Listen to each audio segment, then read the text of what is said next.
At the first instance, the learned counsel for the appellants strongly argued that there was perversity and illegality involved in the decision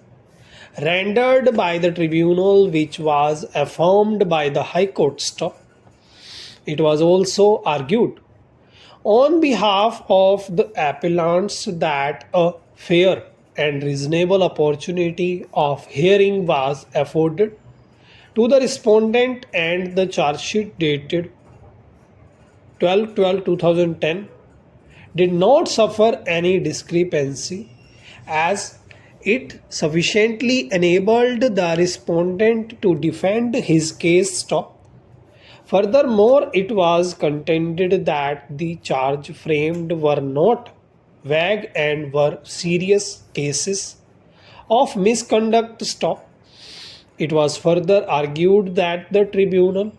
and the High Court had appreciated the evidence wrongly, and it would not be in the interest of appellant company to keep a workman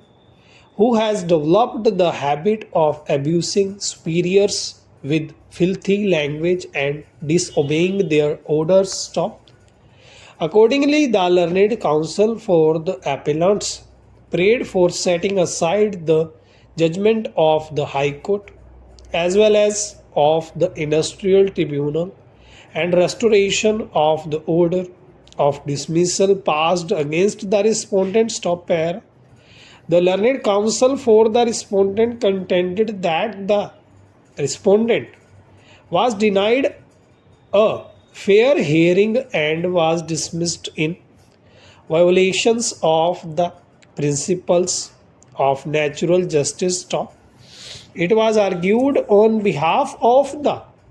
respondent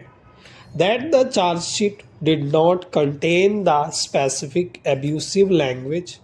and thus it was difficult for him to defend his case. He further argued that the respondent was not furnished with the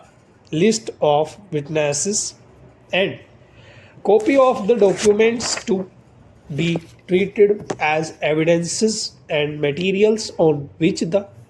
management was to rely, and he was also denied a chance of being represented by a lawyer or a representative who is equipped with legal background during the inquiry proceedings. Learned counsel for the respondent also contended that the appellants had not presented before the court any documentary evidence to prove that he had on earlier occasion misconducted himself and was thus in a habit of disobeying his superiors. The learned counsel also strongly argued that the work assigned to the respondent was not part of his duty, as he was appointed to carry things from one place to another outside the shop. Finally, the learned counsel for the respondent argued that since the concurrent findings of fact arrived at on the question formulated here in above, it is not open to this court to exercise its discretionary power under Article 136 of the Constitution to interfere with the impugned order or such concurrent findings of fact. Let us first delve into the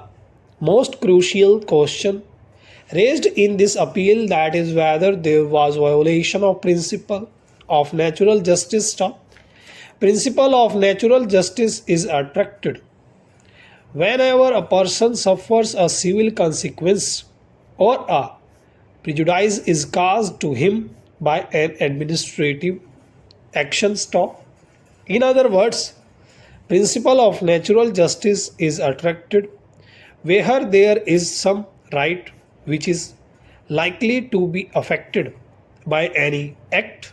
of the administration, including a legitimate expectation stop. अगर video अच्छी लगी हो तो like जरूर कीजिएगा और comment section में अपनी शॉर्ट हैंड से रिलेटेड जो भी परेशानी है उसे जरूर डालिएगा।